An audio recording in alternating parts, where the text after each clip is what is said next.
Welcome to Developer Day number 12. It's Justin and John here. Today we are going to talk about how we rewrote our import framework and a little bit about some of our monitoring and diagnostic systems. Yeah. So first, our import.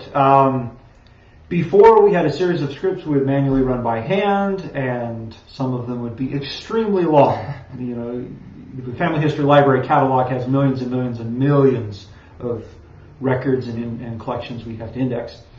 And we kind of got a little bit tired of our jobs blowing up in the middle of the night or accidentally killing the wrong machine that was running a long-running thing and just losing a day and a half or two of work. Yeah, it's just like, so we got tired of it. So we sat down and we wrote a small job framework that works for us, for our indexing. So you see here on the screen, the first thing we do is just create a job or an instance of a job. So we say, we need to index England for Family History Library catalog. We throw that onto SQS, little job message, and we have a job master that sits on a server, and he just pulls those messages down from the queue, reads them from the queue, and runs the particular job. Now, a job, we tried to make a job as small as possible. So a job usually only touches one page and it does a very limited number of things. But we also gave jobs the ability to spawn more jobs. So we can start with one job, and that goes to kind of a main overview page in Family History Library catalog, and then for each of those entries, it spawns more jobs. Jobs can also read from files as well as the web. So it can pull down a document from S3 locally, read it, do whatever it needs to do. And then jobs can also call and save data to our APIs. So most of our indexing jobs create collection records. So they call our API to save that particular collection, which is then indexed and run through our build process that we talked about several weeks ago. Jobs are always pass-fail, and they're built to be able to be rerun, so you don't have to worry about side effects other than the creation of more jobs. Now, if we get into a circular reference, we could get in trouble going through this loop. So we store jobs based on runs, and we store that in DynamoDB. So we do a read before we run every job just to make sure it hasn't been run for that particular run. And then when a job passes, we'll go ahead and store that information in DynamoDB.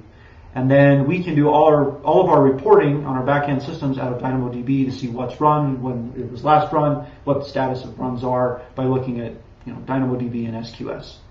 And that's pretty much our job framework. Yeah, this is much more robust. Yeah. And we can scale it a little bit better. And then also we hope someday that this create job piece turns into an interface where we can just click buttons and spawn data jobs. So that's really exciting. So second, we were talking about some of the systems for monitoring. First, this is Pingdom, and we have that up there. You can actually go see it now. It's status.findarecord.com. Sorry, John. But here you can see we got most of them up, what was that, Tuesday. And they've been up and down since then. We're working out some kinks, which we now know exist because of this page. Yep. They're all up right now, and you can dive in. Let's go look at the API, and you can see the uptime, the response times, and if we look at one that was down, it'll tell us when it was down, and we can go jump into the logs and see what might have happened. Yeah. So now. And then we use Logly for our logs. So this is where we store all the logs. I'm just going to show you two quick examples of things we have for our data import. It sort of tracks its progress, prints out every 1,000 jobs it's processed to say this is how many I've done so far, and then perhaps some logging error messages. This basically means it was going through our worker that processes family search collections or titles, found a unexpected string in the location field for a film note. That's what that means. So if we felt like it, we could go back and figure out what was wrong and deal with it. And then here is the one for our indexer or builder.